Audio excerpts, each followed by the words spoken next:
নির্বাচনের তফসিল ঘোষণাকে স্বাগত জানিয়েছে জার্মানি। দেশটির প্রত্যাশা বাংলাদেশে সুষ্ঠু, অবাধ, অংশগ্রহণমূলক ও সহিংসতা মুক্ত ভোট হবে আসছে ফেব্রুয়ারিতে।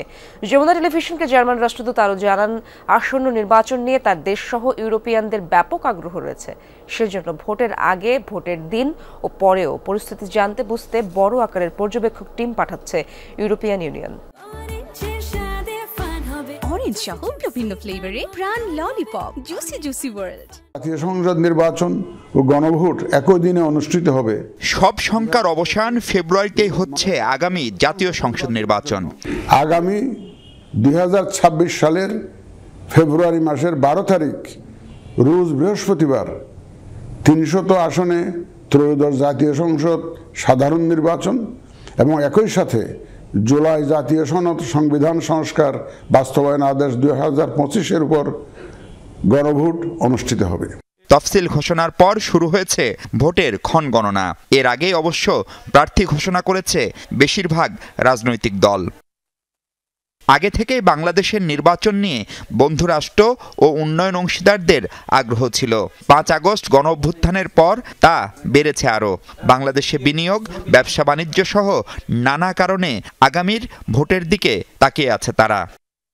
27 দেশের জোট ইউরোপীয় ইউনিয়নের প্রভাবশালী দেশ জার্মানিও বলছে, তফসিলের মাধ্যমে নির্বাচনের পথে যে যাত্রা বাংলাদেশের শুরু হলো তার শান্তিপূর্ণ সমাপ্তি প্রত্যাশা করে তারা। We have a good chance to see free, fair and participatory elections. নির্বাচন নিয়ে আমরা দারুণ আশাবাদী। বিশ্বাস করি ভোট সুষ্ঠু, অবাধ ও শান্তিপূর্ণ হবে। একই সাথে সব মানুষের অংশগ্রহণও এতে থাকবে। এটা বুঝি কিছু চ্যালেঞ্জ আছে, বিশেষ করে আইনশৃঙ্খলা পরিস্থিতি ও সহিংসতা মোকাবেলা। আশা করি সেগুলো নিয়ন্ত্রণের সর্বোচ্চ চেষ্টা থাকবে সব পক্ষেরই। Conduct the election process in a peaceful, respectful and fair way. ফেব্রুয়ারির নির্বাচন পর্যবেক্ষণে এরই মধ্যে আগ্রহ দেখিয়েছে যুক্তরাষ্ট্র, যুক্তরাজ্য ছাড়াও ইউরোপের বিভিন্ন দেশ। ধারণা, সবচেয়ে বড় দলটি আসবে ইউরোপ থেকেই। তবে ভোটের দিনের মতো তার আগের ও পরের সময়গুলোও যে সমান গুরুত্বপূর্ণ সে কথা মনে করিয়ে দিলেন এই ইউরোপীয় দূত।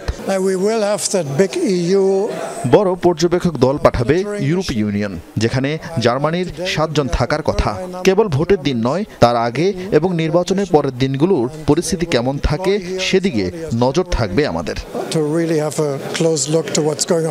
রাষ্ট্রদূত বলেন, গণতন্ত্র ও সুশাসনের পাশাপাশি বাংলাদেশের স্থিতিশীলতার জন্যও একটা ভালো নির্বাচন প্রয়োজন। মাহফুজ মিশু, যমুনা নিউজ, ঢাকা।